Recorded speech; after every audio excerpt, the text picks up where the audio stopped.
மக்கள் மனசை பாருங்க யூடியூப் சேனலுக்கு மக்களை உங்களை அன்போடு அழைக்கிறோம். தளபதி விஜய் அவர்கள் மாண்புமிகு முதலமைச்சராக பொறுப்பேற்ற பிறகு நாம் சொல்ல வேண்டிய ஒரு செய்தி ஒன்று இருந்தது தமிழ்நாட்டை பொறுத்து.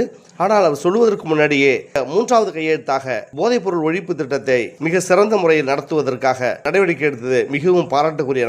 எனக்கு தெரிந்த வகையில் சத்தம் போடாமல் ஒரு வருடத்திற்கு குறைந்தது 1000 பேர் இறக்கின்றார்கள் இந்த டாஸ்மாக் கடையால். இது வெளியே சிட்டிகளில் டவுன்லலாம் அது அதிகமாக தெரிவதில்லை.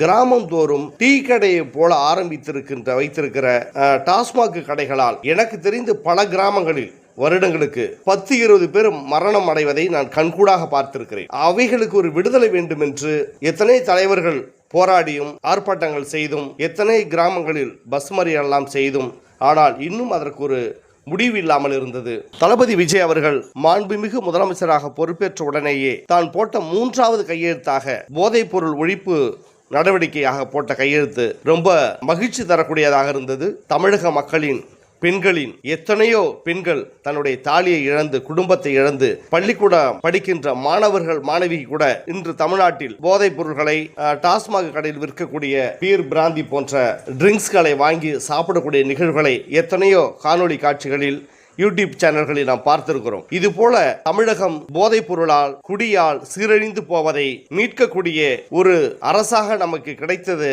மிக பெருமைக்குரிய விஷயமாக இருக்கிறது. மக்களை, தமிழகம் குடியால் அழிந்த குடிகள் எல்லாம் இன்று எழுந்து நிற்கும் நிலை ஏற்பட்டிருக்கிறது. மாணவர்களே, இளைஞர்களே, நீங்கள் படிக்கின்ற நிறைய இளைஞர்களை பார்த்திருக்கிறேன். வேலைக்கு போகின்ற நிறைய இளைஞர்களை பார்த்திருக்கிறேன். முன்பெல்லாம் பல வருடங்களுக்கு முன்பு குடி என்பது யாரோ கிராமத்தில் ஒருவரோ 2 பேரோ தான் குடிப்பார்கள். இன்று குடி என்பது அது ஒரு நாகரீகமாக, டீ கடையில் போய் டீ குடிச்சு நிற்பதை போல ஒரு நாகரீகமாக வளர்ந்திருக்கிறது. நாங்களெல்லாம் சிறு வயதில் படிக்கும்போது டீ கடையில் நிற்பதே, ஸ்கூல்வாதியர் போகின்ற பாதைகளில் ஒரு கடையில் அங்கங்கு நிற்பதே எங்களுக்கு பெரும் பயமாக இருக்கும். ஓடி ஒளிந்து கொள்கிற நிலையாக இருக்கும். மாணவர்கள் டீ கடையில் சிகரெட்டு பிடிக்கின்ற இடங்களில் அதோட தாண்டி இன்று நவீன நாகரிகமாக குடி போதையில் மூழ்கி டாஸ்மாக் கடையில் நிற்கிற நிலைகளையும், குடித்து விட்டு அதை பெருமையாக பேசுகிற நிலைகளையும், குடியே இன்று கலாச்சாரமாக மாறியிருக்கிற நிலையும் இன்று தமிழகம் மாறிக்கொண்டிருந்தது. அதற்கு முற்றுப்புள்ளி வைக்கும் அளவில் இன்று தமிழக முதலமைச்சராக பொறுப்பேற்றிருக்கும் தளபதி விஜய் அவர்கள் மூன்றாவது கையெழுத்தாக போதைப் பொருளுக்கு கையெழுத்திட்டது மிகவும் மதிப்புக்குரியதாகவும் மதிப்பளிப்பதாகவும் தமிழக மக்களை மீட்டெடுக்கிற ஒரு படிநிலையாகவும் அமைந்திருக்கிறது. பெண்களின் கண்ணீர் துடைக்கப்படும்.